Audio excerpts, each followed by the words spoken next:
ব্যাংকের উপশাখার ৬ কর্মকর্তা কর্মচারীর সবাই অজ্ঞান হয়ে পড়েন। এমন কি ঘটেছে, একসাথে সবাই অসুস্থ হলো।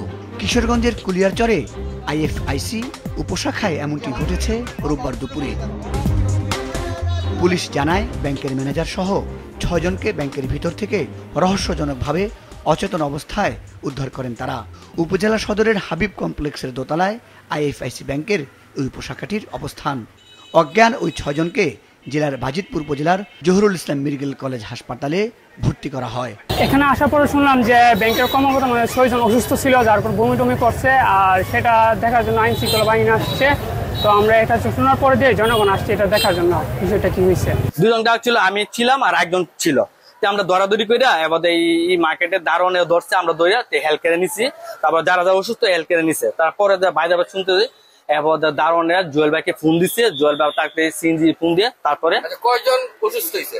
এখানে সবাই অসুস্থ হয়েছে, মানে ম্যানেজার অনেকক্ষণ পরে হয়েছে। হ্যাঁ, প্রথম হয়েছে একটা মেয়ে হয়েছে, মেয়ের পরে ছেলেটা, এরপর এই 2টা মেয়ে ছেলেটা। পরে যখন ওই পুলিশ আসলো 2 জন, পুলিশটা পরে আমারও লোক আইছে, পরে আমি গেছি উপরে পুলিশের সাথে গেছি গিয়া একজন যে ম্যানেজার আছে ওনারে আমরা সবাই দৌড়াদৌড়ি করে নিচে নামায় নিয়ে আইছে। প্রত্যক্ষদর্শী ও পুলিশ জানান, প্রতিদিনের মতোই সকাল থেকে ব্যাংকের নিয়মিত কার্যক্রম চলছিল।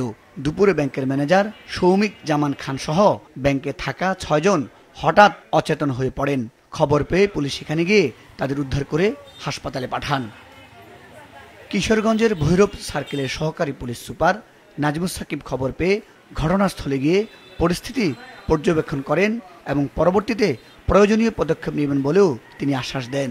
কুলিয়ারচর বাজারের আইএফআইসি ব্যাংকের একটি উপশাখা রয়েছে, যা বাজিতপুর শাখার অধীনে পরিচালিত হয়।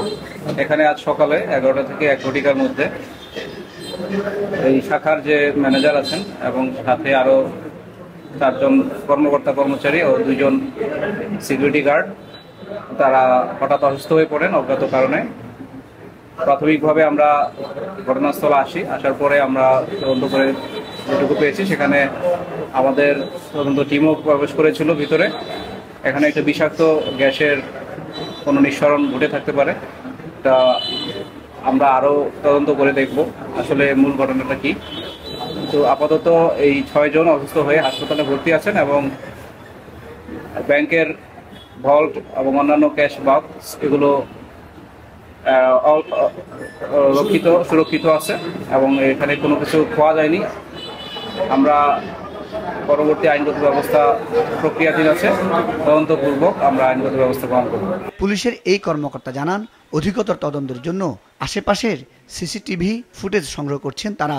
কিছুটা সুস্থ হলে ব্যাংকের ওই কর্মকর্তা কর্মচারীদের কাছ থেকে ঘটনা শুনবেন তারা। এছাড়া ব্যাংকের ভিতরে কেমিক্যাল জাতীয় কিছুর তীব্র দুর্গন্ধ থাকায় ব্যাংকটির সকল কার্যক্রম বন্ধ রয়েছে। মাছরাঙ্গা নিউজ ডেস্ক।